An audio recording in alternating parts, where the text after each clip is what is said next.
So, Dr. Cunningham, I want to thank you so much for coming on the My K-12 Career Show to share your story with our viewers and our listeners. Could you please tell us what's going on in your life and your K-12 career right now? Well, currently, I just finished up the school year with Memphis Shelby County Schools as an assistant principal at Brownsville Road Optional School. And now I'm currently coming back to Fayette County Public Schools, where I began my career as a second grade teacher, where I will be the principal at West Junior High School. Congratulations. Thank All you. right. That's what's up, my brother. That is really, really cool, man. So you're actually going back to where you started your career. What do you like about that school district that you're going back to? I love how it's a smaller community. We are a smaller district. We have one high school, two middle schools, and like 4 elementary schools, and we're just more closer knit. I know we're big on family, we're big on collaboration, and of course, perseverance and service are a part of our aims. And we really embodied it. You know, it's a close unit here. You know, everyone pretty much knows everyone, and we have that buy-in of our school community members. So I really enjoy the relationships that we have in place in Fayette County Public Schools. That's awesome. So I noticed you are a Dr. Cunningham. Where did you get your doctorate from? Freed-Hardeman University. Okay, good deal. Congratulations on that. I know Thank that's tough, bro. Yeah. But you got it done, Yes, I remember when I was going through my dissertation, and my mentor that was working with me said, "Hey, Joseph, the best dissertation is a completed dissertation." So absolutely. I never forgot that. So, Doc, why did you get into K-12 education? I mean, it's obvious that you could have gone into any career that you wanted to, but you chose K-12 education. Why? It was like one of those things that I felt internally growing up, because I know even as a child, I wanted to be an educator. Actually, I wanted to be an educator, a preacher, and an athlete, a basketball player.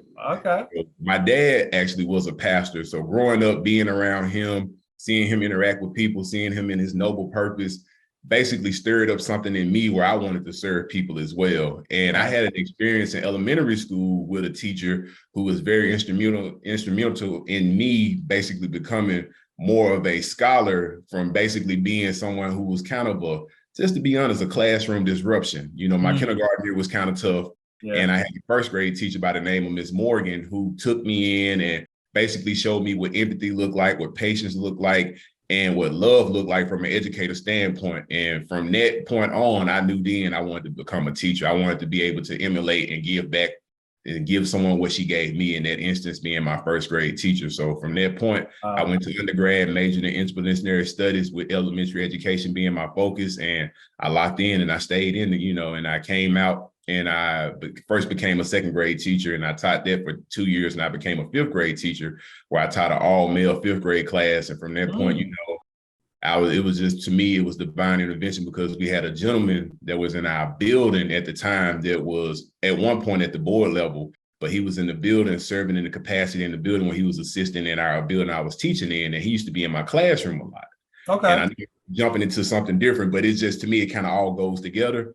And he used to be in my classroom, and I know he eventually became the superintendent of our district. Wow. And his first order of task was basically to try to bring me on board as an assistant principal. Wow. So he saw greatness within you.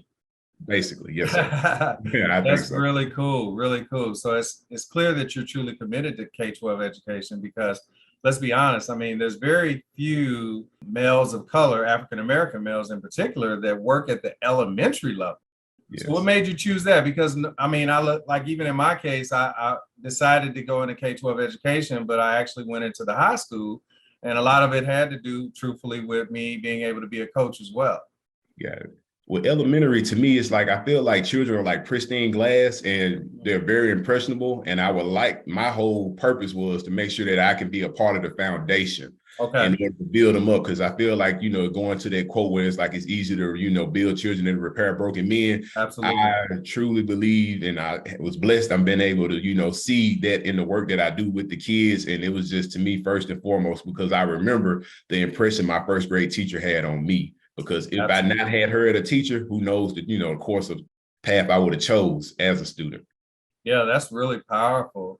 So when you think about your career all these years, What do you like most about K-12 education, and what do you like least? Most is just being able to connect, develop those relationships, being able to see people become the best version of themselves, whether if it's just your students, whether if it's your colleagues, whether if it's, just basically some of the stakeholders in the community, just being able to use that synergy to accomplish the main goal, which for me, my noble purpose as an educator, my main goal is to help transcend, to help see kids, go to the next level, help empower and enlighten. So by doing that and seeing the light bulb go, off for the students and colleagues that I serve or serve with is, gratifying. And I would say the worst thing about education so far in my career, I've been like in different capacities. I've worked in the elementary sector as an administrator, the middle school sector, as well as the high school sector, or secondary altogether, rather.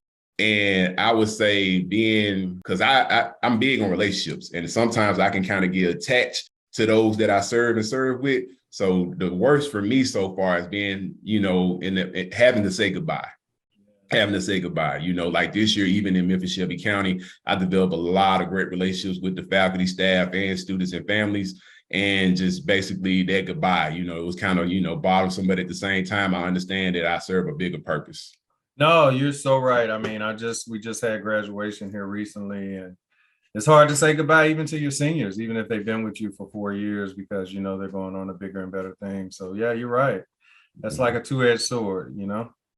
Dr. Cunningham, the worldwide pandemic has negatively impacted many staff, students, and communities all across the United States and the world. How has the pandemic impacted you, your family, and your K-12 career? Far as me personally, I've been trying to take all the precautions. I've tried to, I of course, receive my shots, and I tried to just basically follow all the protocols. As far as my family, so far, we've been blessed. We haven't had any big mix-ups or anything like that. Of course, a couple of people, contracted COVID, but besides that, we were all blessed and fortunate to be, okay so far within this pandemic. Yeah, but as far as like within the building, within me working as an educator, I've seen both sides of it. Of course, I've had like some colleagues and former colleagues who, who are no longer with us now because of the disease. Wow. And yeah, unfortunately. And I've seen, families like, deal with it from different standpoints, but within the district because I know when COVID first came about, I was working at Fayette County Public Schools. And I knew at the time, of course, for the first beginning part of it, the kids were not in the building. And of course, we went to the hybrid model.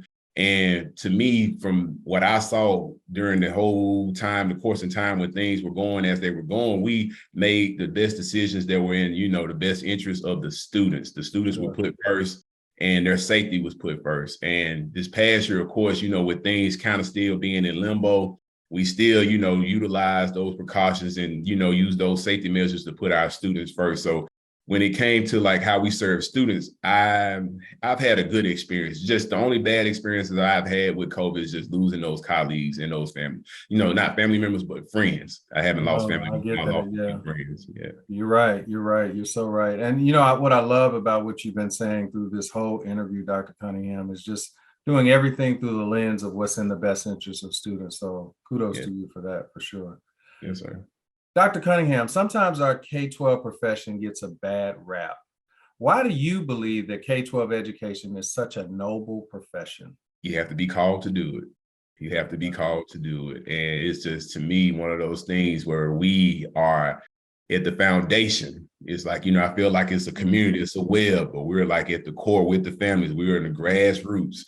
We're at the bottom, we're working, and we have the ability to transform lives. If we're able to make those connections with those students and with those families, we're able to, in some cases, break generational curses. I feel like our position that we play is very noble, kind of like, again, going back to what I stated about seeing my dad being like a religious leader, seeing the purpose he had in the lives of those that he served. I feel like that correlates along with us as educators. We have that same ability when it comes to like making decisions and putting things in place that can, lead to the betterment of those that we serve. So true. So true. I know I wouldn't even be here. We wouldn't even be having this conversation with me being Dr. Williams if it wasn't for my mom just instilling in me and my brothers and sisters just the importance of education. So you're so right. So right.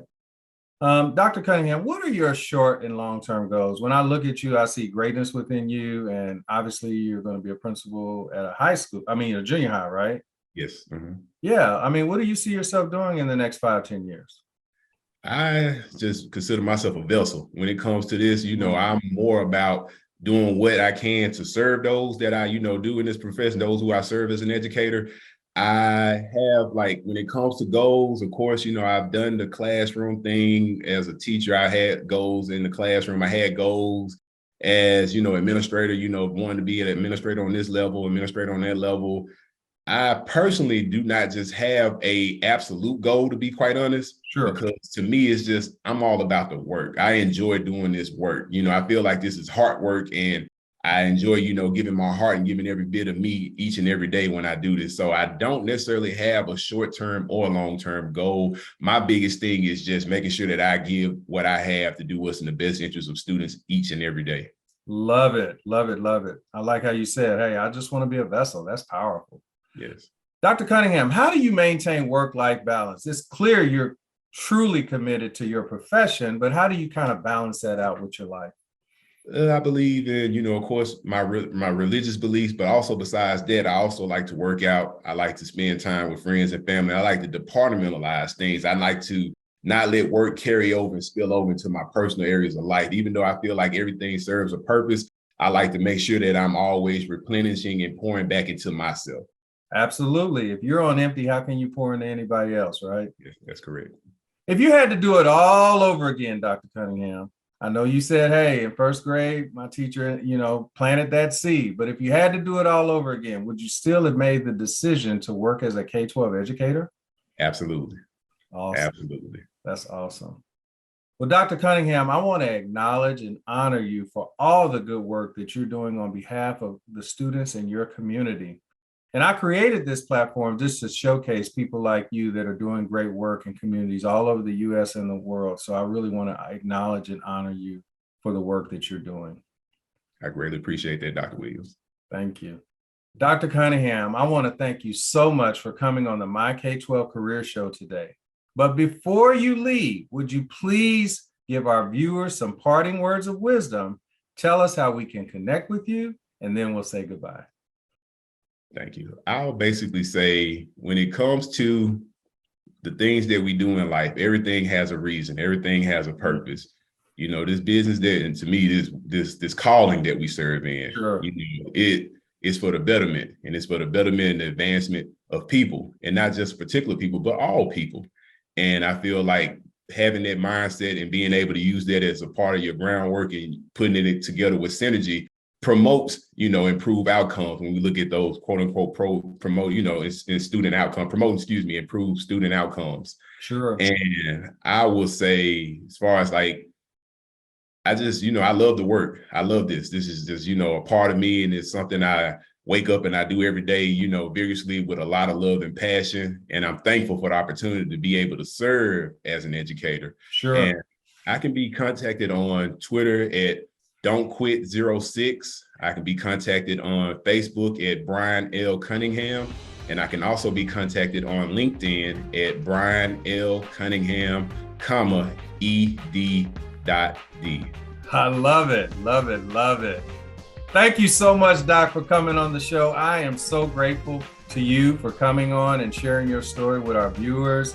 And I know that a lot of our viewers are going to get a lot of value about what you shared, and inspiration as well, because it's so clear to me that you are doing this for all the right reasons. This is not about a career or a job. This is about the work and about a calling and about being used as a vessel. You stated that so eloquently. So thank you so much for coming on the show, and we wish you all the best.